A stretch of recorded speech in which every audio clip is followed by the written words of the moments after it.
Union budget 2023-24 में की गई घोषणाओं के क्रम में इंफ्रास्ट्रक्चर डेवलपमेंट और इन्वेस्टमेंट विषय पर आधारित पोस्ट बजट वेबिनार में माननीय प्रधानमंत्री जी का स्वागत है।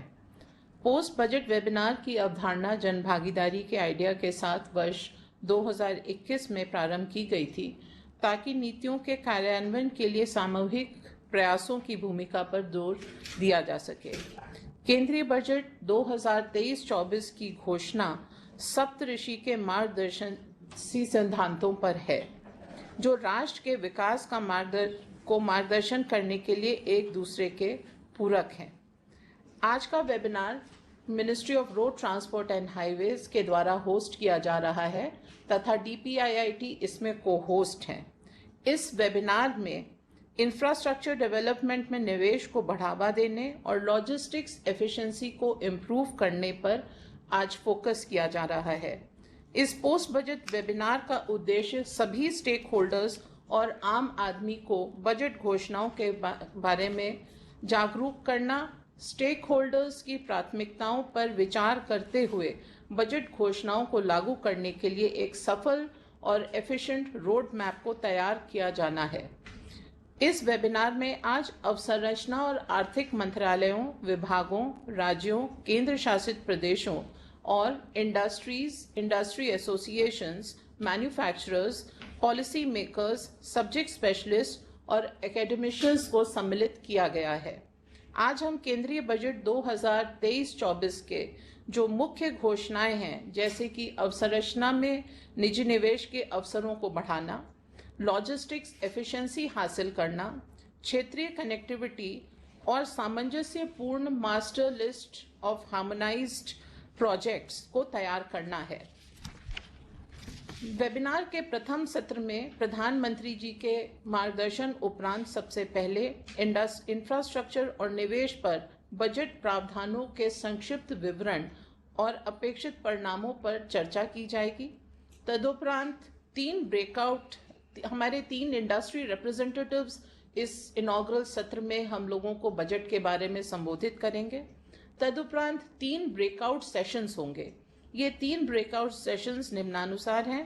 इम्प्रूवमेंट इन लॉजिस्टिक्स एफिशिएंसी, जो कि ministry of ports, shipping and waterways lead कर रहा है इस डिस्कशन को। Integrated infrastructure planning through PM गति शक्ति, जो कि DPIIT लीड कर रहा है।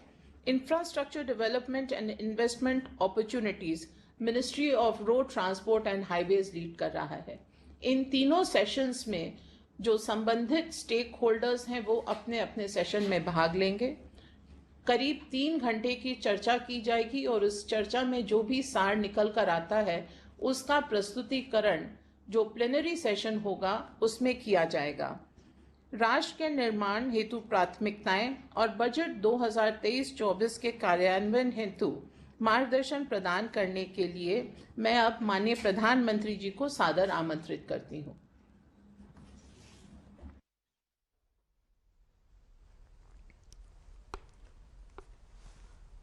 नमस्कार जी। मुझे खुशी है कि आज इंफ्रास्ट्रक्चर पर हो रहे इस वेबिनार में सैकड़ों स्टेक होल्डर्स जुड़े हैं और 700 से ज्यादा तो MD और CEOs समय निकाल करके इस महत्वपूर्ण इनिशिएटिव का महात्म्य समझ करके वैल्यूएडिशन का काम किया है। मैं सबका स्वागत करता हूं। इसके अलावा अनेकों सेक्टर एक्सपर्ट्स और विभिन्न स्टेक होल्डर्स भी बहुत बड़ी मात्रा में जुड़ करके इस वेबिनार को बहुत समृद्ध करेंगे, परिणामकारी करेंगे, ऐसा मेरा पूरा विश्वास है।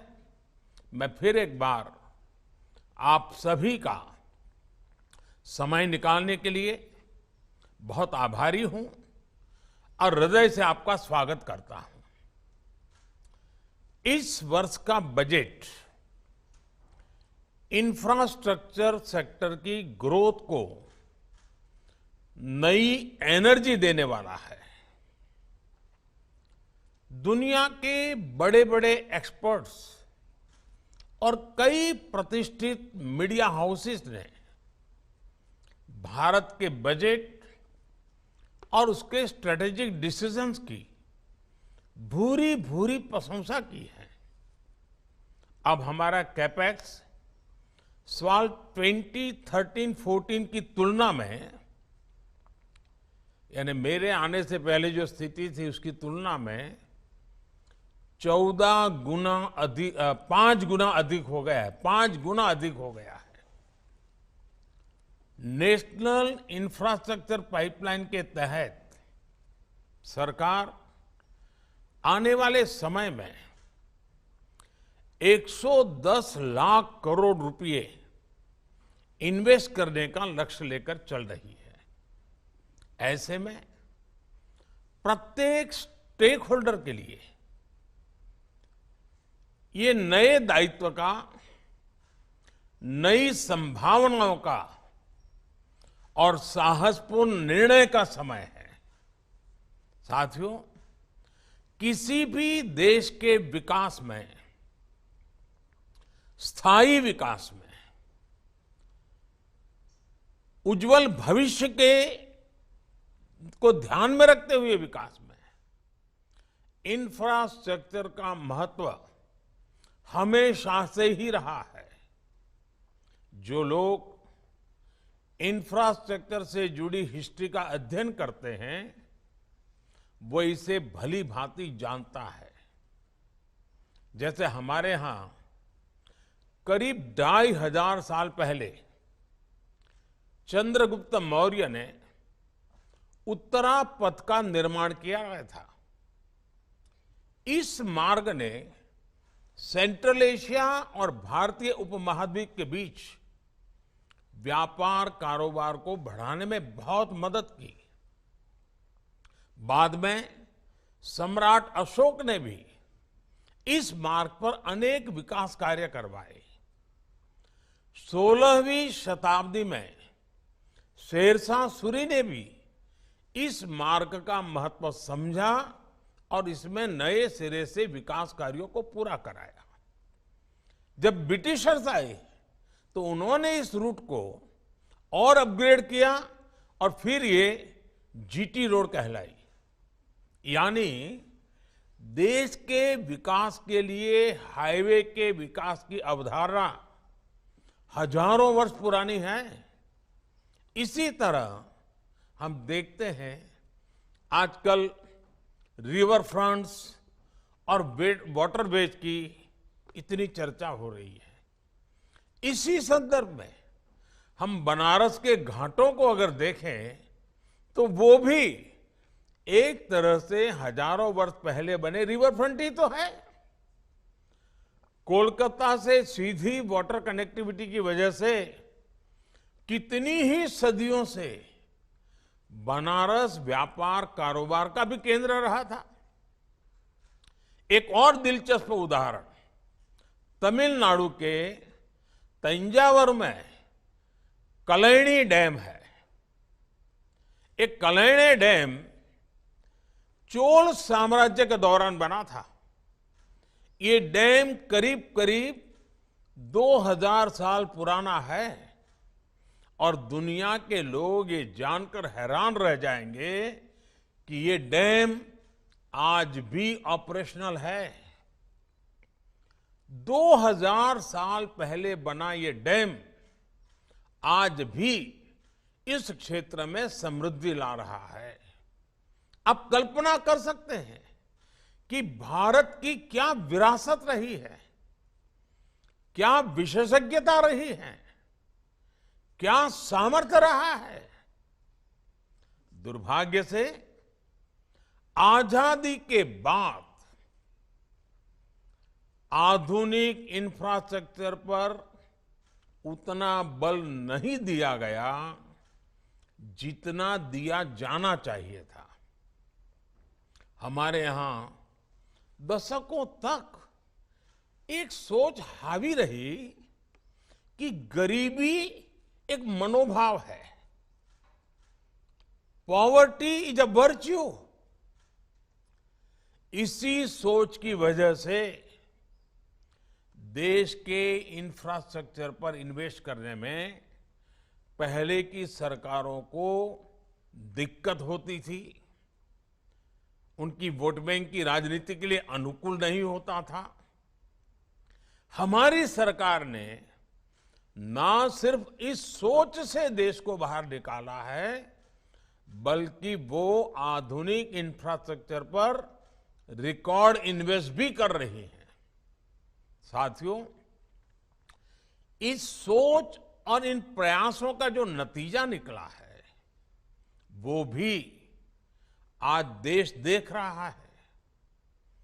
आज नेशनल हाईवे का एवरेज एनुअल कंस्ट्रक्शन 2014 से पहले की तुलना में लगभग 2 गुना हो चुका है। उसी प्रकार से 2014 से पहले हर साल 600 रूट किलोमीटर रेल लाइन का बिजलीकरण होता था, इलेक्ट्रिफिकेशन होता था। आज ये लगभग 4000 रूट किलोमीटर तक पहुंच रहा है। अगर हम एयरपोर्ट की तरफ देखें तो एयरपोर्ट की संख्या भी 2014 की तुलना में 74 से बढ़कर के 150 के आसपास पहुंच चुकी है, यानी डबल हो चुकी है। यानी 150 एयरपोर्ट इतने कम समय में पूरे होना। उसी प्रकार से आज जब ग्लोबलाइजेशन का युग है तो सी पोर्ट का भी बहुत महत्व होता है। हमारे पोर्ट्स की कैपेसिटी ऑगमेंटेशन भी पहले की तुलना में आज लगभग 2 गुनी हो चुकी है। साथियों, हम इंफ्रास्ट्रक्चर निर्माण को देश की इकोनॉमी का ड्राइविंग फोर्स मानते हैं। इसी रास्ते पर चलते हुए भारत 2047 तक विकसित भारत होने का लक्ष्य को प्राप्त करेगा। अब हमें अपनी गति और बढ़ानी है। अब हमें टॉप गियर में चलना है और इसमें पीएम गति शक्ति नेशनल मास्टर प्लान की बहुत बड़ी भूमिका है। गति शक्ति नेशनल मास्टर प्लान भारत के इंफ्रास्ट्रक्चर का, भारत के मल्टी मॉडल लॉजिस्टिक्स का कायाकल्प करने जा रहा है। ये इकोनॉमी और इंफ्रास्ट्रक्चर प्लानिंग को, डेवलपमेंट को एक प्रकार से इंटीग्रेट करने का एक बहुत बड़ा टूल है। आप याद करिए, हमारे यहां बड़ी समस्या ये रही कि पोर्ट, एयरपोर्ट बन जाते थे, लेकिन फर्स्ट माइल और लास्ट माइल कनेक्टिविटी पर ध्यान ही नहीं दिया जाता था, प्राथमिकता नहीं होती थी। एसईजेड और इंडस्ट्रियल टाउनशिप बन जाते थे, लेकिन उनकी कनेक्टिविटी और बिजली, पानी, गैस पाइपलाइन जैसे इंफ्रास्ट्रक्चर में बहुत देरी हो जाती थी। इस वजह से लॉजिस्टिक की कितनी दिक्कतें होती थी, देश की जीडीपी का कितना बड़ा हिस्सा अनावश्यक खर्च हो रहा था और विकास के हर काम को एक प्रकार से रोक लग जाती थी। अब ये सारे नोड्स एक साथ तय समय सीमा के आधार पर सबको साथ लेकर एक प्रकार से ब्लूप्रिंट तैयार किए जा रहे हैं। और मुझे खुशी है कि पीएम गति शक्ति नेशनल मास्टर प्लान के परिणाम भी आज आने शुरू हो गए हैं। हमने उन गैप्स की पहचान की है जो हमारी लॉजिस्टिक एफिशिएंसी को प्रभावित करते हैं।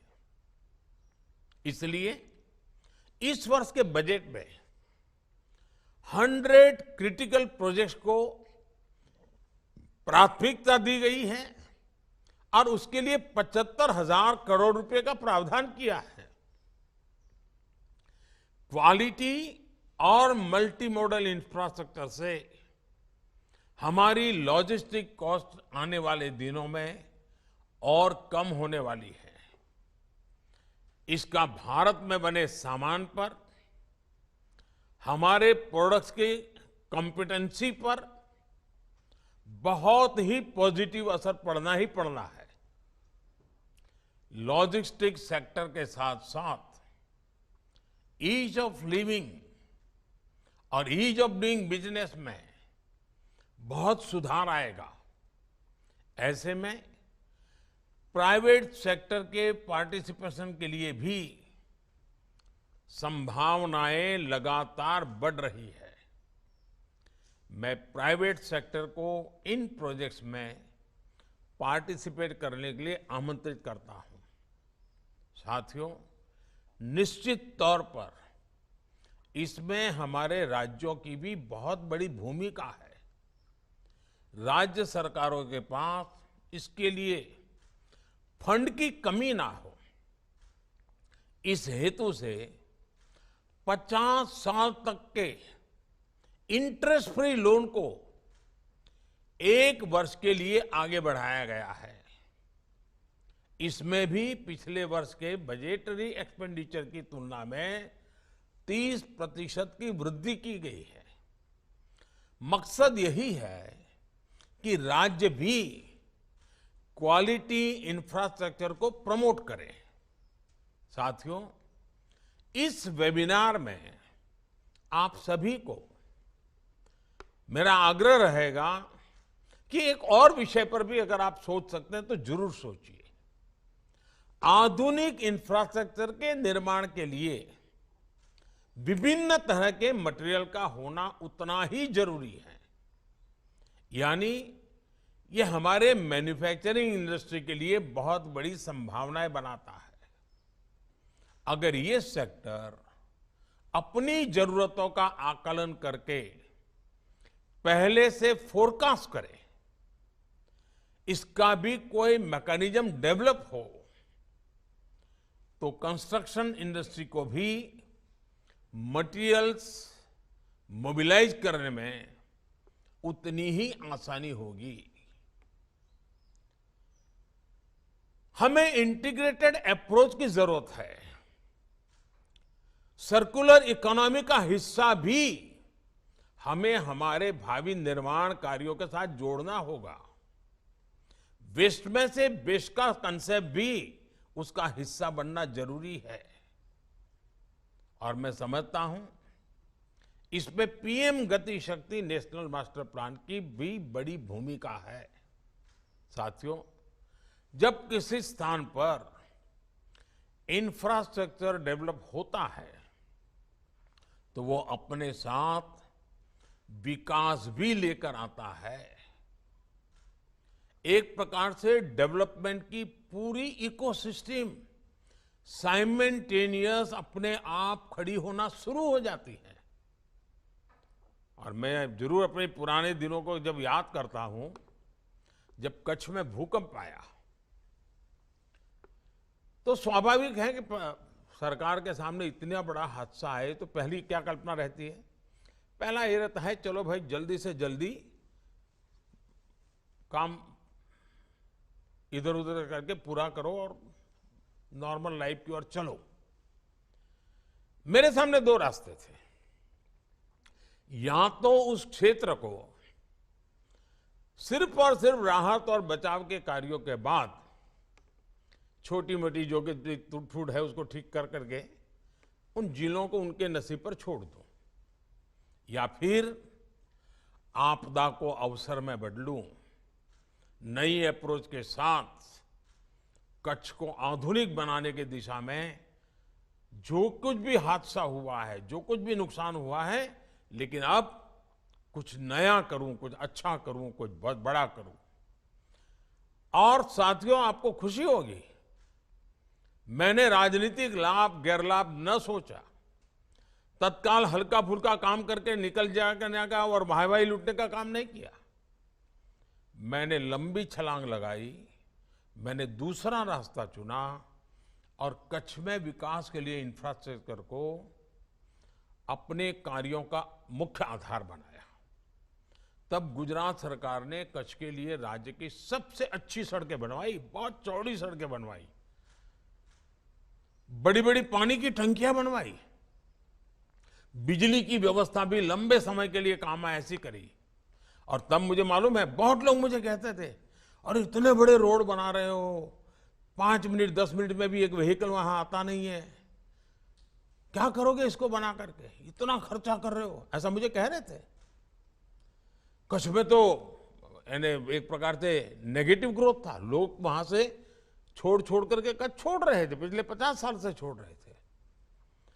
लेकिन साथियों, उस समय इंफ्रास्ट्रक्चर पर जो हमने इन्वेस्ट किया, उस समय की आवश्यकता को छोड़ करके भविष्य के भी आवश्यकताओं को ध्यान में रख करके सारा प्लान किया, आज उसका लाभ कच्छ जिले को अद्भुत मिल रहा है। आज कच्छ गुजरात का सबसे तेज विकास करने वाला जिला बन गया है, जो कभी सीमा पर यानी एक प्रकार से अफसरों के भी पोस्टिंग करते तो पनिशमेंट पोस्टिंग माना जाता था, काला पानी की सजा बोला जाता था, वो आज सबसे डेवलप डिस्ट्रिक्ट बन रहा है। इतना बड़ा क्षेत्र जो कभी वीरान था, वो अब वाइब्रेंट है और वहां की चर्चा आज पूरे देश में है। एक ही डिस्ट्रिक्ट में 5 तो एयरपोर्ट है और इसका पूरा क्रेडिट अगर किसी को जाता है तो वो कच्छ में जो आधुनिक इंफ्रास्ट्रक्चर बना, आपदा को अवसर में पलटा और तत्कालीन जरूरतों से आगे सोचा, उसका आज परिणाम मिल रहा है। साथियों, फिजिकल इंफ्रास्ट्रक्चर की मजबूती के साथ ही देश के सोशल इंफ्रास्ट्रक्चर का भी मजबूत होना उतना ही आवश्यक है। हमारा सोशल इंफ्रास्ट्रक्चर जितना मजबूत होगा, उतने ही टैलेंटेड युवा, स्किल्ड युवा काम करने के लिए आगे आ जा पाएंगे। इसलिए ही skill development, project management, finance skill, entrepreneurship, ऐसे अनेक विषयों पर भी प्राथमिकता देना, जोर देना उतना ही आवश्यक है। अलग अलग सेक्टर्स में, छोटे और बड़े उद्योगों में हमें स्किल फोरकास्ट के बारे में भी एक मैकेनिज्म विकसित करना होगा। इससे देश के ह्यूमन रिसोर्स पूल को भी बहुत फायदा होगा। मैं सरकार के विभिन्न मंत्रालयों से भी कहूंगा कि इस दिशा में तेजी से काम करें। साथियों, आप सिर्फ इंफ्रास्ट्रक्चर का निर्माण ही नहीं कर रहे, बल्कि भारत की ग्रोथ को मोमेंटम देने का काम भी कर रहे हैं। इसलिए इस वेबिनार में जुड़े हर स्टेक होल्डर की भूमिका और उनके सुझाव बहुत अहम है। और ये भी देखिए कि जब हम इंफ्रास्ट्रक्चर की बात करते हैं तो कभी कभी रेल, रोड, एयरपोर्ट, पोर्ट उसी का। अब देखिए, इस बजट में गांवों में भंडारण का बहुत बड़ा प्रोजेक्ट लिया गया है, स्टोरेज के लिए, किसानों की पैदावार के स्टोरेज के लिए। कितना बड़ा इंफ्रास्ट्रक्चर बनाना पड़ेगा, हम अभी से सोच सकते हैं। देश में वेलनेस सेंटर बनाए जा रहे हैं, लाखों गांवों में हेल्थ सर्विसेज के लिए उत्तम से उत्तम वेलनेस सेंटर बनाए जा रहे हैं, ये भी एक इंफ्रास्ट्रक्चर है। हम नए रेलवे स्टेशन बना रहे हैं, ये भी इंफ्रास्ट्रक्चर के काम है। हम हर परिवार को पक्का घर देने का काम कर रहे हैं, वो भी इंफ्रास्ट्रक्चर का काम है। इन कामों में हमें नई टेक्नोलॉजी, मटेरियल में भी नयापन, कंस्ट्रक्शन टाइम में भी समय सीमा में काम कैसे हो, इन सारे विषयों पर अब भारत को बहुत बड़ी छलांग लगाने की जरूरत है। और इसलिए ये वेबिनार बहुत ही महत्वपूर्ण है। मेरी आप सबको बहुत बहुत शुभकामनाएं हैं। आपका ये मंथन, आपके ये विचार, आपका अनुभव इस बजट को उत्तम से उत्तम तरीके से इंप्लीमेंट करने का कारण बनेगा। तेज गति से इंप्लीमेंटेशन होगा और सर्वाधिक अच्छे आउटकम